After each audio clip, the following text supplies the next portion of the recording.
आज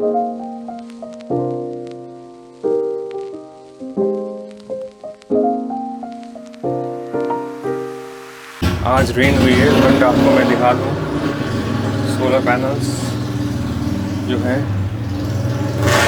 वो नीचे वाली साइड से आपको दिखा देता हूँ, ऐसे हैं। तो आपने भी मेरा वीडियो देखा जिसमें मैंने अपना रूफटॉप सोलर दिखाया। ये बात है जुलाई लास्ट ईयर की 2022 की, जब मैं बैंगलोर गया और मैंने देखा कि कई रूफटॉप्स में सोलर गीजर्स हैं।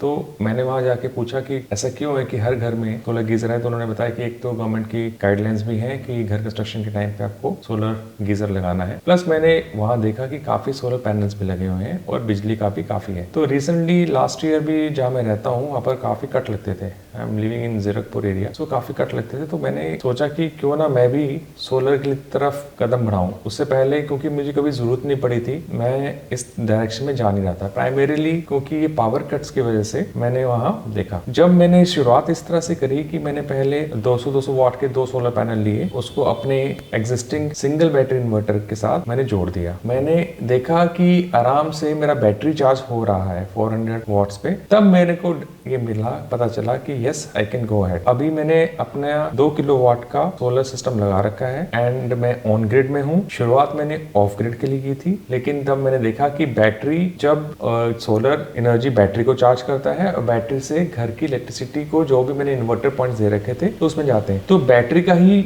यूज हो रहा है। Battery discharge charge. तो मुझे लगा कि बैटरी का कॉस्ट काफी बढ़ जाएगा। After that I shifted to on grid. तो ऑन ग्रिड के लिए एक प्रॉपर प्रोसीजर था, गवर्नमेंट में अप्लाई किया गया PSPCL के लिए और मैंने वहाँ से 2 किलोवाट का एक नेट मीटर लगवाया और पूरा सेटअप किया। तो प्राइमरीली ये जो वीडियो मैं बना रहा हूँ ये प्राइमरीली है कि मैं सोलर के मुझे क्या बेनिफिट्स मिले। कई लोग ये जानना चाहते होंगे कि क्या सोलर लगाने में बेनिफिट है या सोलर को बिना लगाने में बेनिफिट है और कब रिटर्न ऑन इन्वेस्टमेंट आती है।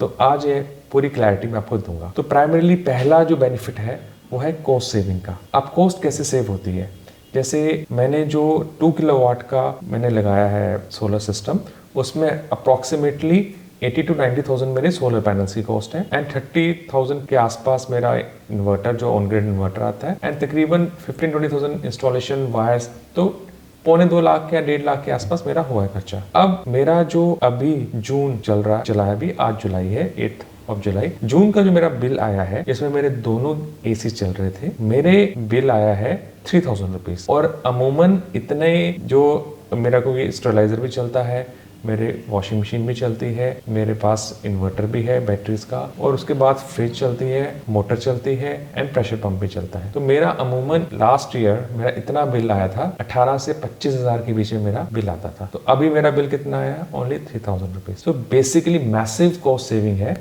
और जो रिटर्न ऑन इन्वेस्टमेंट है मेरी वो 3 से 5 साल में खत्म हो जाएगी अगर ऐसे ही चलता रहा। और ये इसकी जो लाइफ होती है सोलर पैनल्स की वो होती है 25 ईयर्स के लिए। सो आई कैन ईजिली 20 से 22 साल के लिए मैं ईजिली अपना जो है इलेक्ट्रिसिटी ऑलमोस्ट 70% और 60% फ्री ऑफ कॉस्ट लेके आ सकता हूँ। तो एक तो सबसे बड़ा बेनिफिट ये कॉस्ट सेविंग हुआ। इसके साथ एक और बेनिफिट है कि मैं अपनी बिजली खुद जनरेट कर रहा हूँ, मुझे ग्रिड पे डिपेंडेंट होना नहीं पड़ रहा है। तो मेजरली जो लो वोल्टेज की शिकायत आती है या ग्रिड दिन के टाइम पे जब लाइट नहीं होती है और हमारे घर में लाइट होती है क्योंकि इन्वर्टर भी चलते हैं, हाइब्रिड इन्वर्टर्स भी लगा रखे हैं, तो उस चक्कर में मेरे को ये बेनिफिट मिल रहा है। थर्ड, इसका जो अब बेसिकली सेकंड बेनिफिट अगर मैं कहूँगा कि हम एक रिन्यूएबल एनर्जी का सोर्स यूज़ कर रहे हैं जो कि कार्बन फुटप्रिंट को भी रिड्यूस कर रहा है और साथ में एक जो एनर्जी की रिलायंस है जो कि नॉन रिन्यूएबल सोर्सेज पे है तो उस पे हो रही है। तो अभी ये जो सस्टेनेबल फ्यूचर का भी एक प्लानिंग करता है। अब जो सेकंड मेरा बेसिकल बेनिफिट है वो है कि रिन्यूएबल एनर्जी को मैं यूज़ कर रहा हूँ, तो उसमें बेसिकली जो ये है सस्टेनेबल एनर्जी है, कार्बन फुटप्रिंट कम हो रहा है, अब फॉसिल फ्यूल पे रिलायंस कम हो रही है और ये जो सोलर पावर है ये ग्रीन हाउस इमिशंस को भी कम कर रहा है। तो ये है एनवायरमेंटल इम्पैक्ट। एक जो बड़ा बेनिफिट हुआ है, मैं एनर्जी इंडिपेंडेंट बन गया हूँ। मुझे अब ग्रिड की इलेक्ट्रिसिटी पे मेरा डिपेंडेंसी बहुत हद तक कम हो गई है और जो पावर आउटेजेस होती हैं या फिर वोल्टेज फ्लक्चुएशन होती है उससे मैं बच गया हूँ। एक बड़ा जो बेनिफिट है इसमें है कि जब रूफटॉप सोलर लगता है तो आपकी जो प्रॉपर्टी की कीमत है वो भी बढ़ने के चांसेस बढ़ जाते हैं, बिकॉज ये एक तरह से इन्वेस्टमेंट भी है। ये एक तरह से आपकी प्रॉपर्टी की वैल्यूएशन कर रहा है। जैसे मैंने अपने रूफटॉप में सोलर लगा रखा है, अब जो मैंने वो लगाया तो पहले मेरा फ्रंट का सदर्न फेसिंग मेरा हाउस है, तो फ्रंट में काफ़ी ज़्यादा हीट फर्स्ट रूम में और किचन में आता था नीचे ग्राउंड फ्लोर में, लेकिन अब काफ़ी कम हो गया है।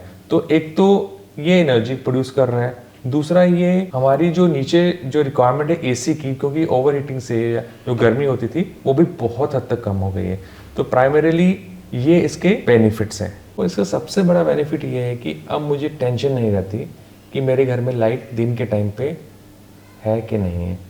तो ये कुछ पॉइंट्स थे जो कि मुझे ऐसा लगता है कि फ्यूचर और प्रेजेंट, ये फ्यूचर की बात नहीं है, प्रेजेंट की बात ही है, ये अगर हर घर में अगर रूफटॉप सोलर लग जाएंगे तो हमारी एनर्जी की जो इंडिपेंडेंस है वो हो जाएगी हमारी कंट्री को, और साथ ही साथ जो हम फॉसिल फ्यूल यूज़ कर रहे हैं उसमें भी काफ़ी कमी आ जाएगी, और हमारे जो कंट्री के 2030 के जो टारगेट्स हैं ग्रीन एनर्जी के वो भी काफ़ी हद तक पूरे हो जाएंगे। तो मेरा तो यही कहना है कि ये मत सोचिए कि अभी आपको इन्वेस्टमेंट लग रही है, लेकिन जो रिटर्न ऑन इन्वेस्टमेंट है वो देखिए। हम गाड़ी लेते हैं, उसकी डेप्रिसिएशन होती है, ये 25 साल तक आपके साथ रहेगा, 25 से ज़्यादा ही, अभी किसी ने टेस्टिंग तो करा नहीं है, ये 25 साल तक आपके साथ रहेगा, आपके घर में बिजली देगा। रेट्स इंक्रीज होंगे बिजली के, लेकिन आपके जो बिजली है वो जनरेट होती रहेगी। हार्डली 10 to 20% का आपका इम्पैक्ट पड़ेगा। जैसे कि अभी पर किलोवाट 5 या 4 से 5 यूनिट्स जनरेट करता है एक अच्छे दिन में, सनी डे में, तो 2 किलोवाट का 9 से 10 करता है। तो आपका कितना जनरेट 7 तक ही मैक्सिमम रहेगा, कम हो जाएगा, लेकिन ये आपको एनर्जी देता रहेगा। तो मेरा तो यही एक मानना है कि जो मेरा डिसीजन है ये जो सोलर में अपना घर कन्वर्ट करने का, ये अभी लाइफ का one of the best decision है, और मैं कहता हूँ कि ये कंट्री के लिए भी अच्छा है। Everybody should go for that. This is my DC-DB box. This is fuse box of battery. These are the 4 batteries. My inverter.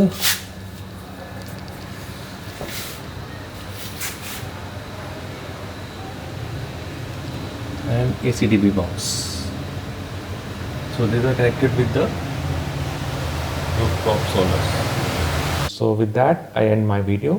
Thanks for watching this video, and I hope you get benefit out of that. And if you like the video, kindly click the like button. See you soon. Goodbye. Thank you very much.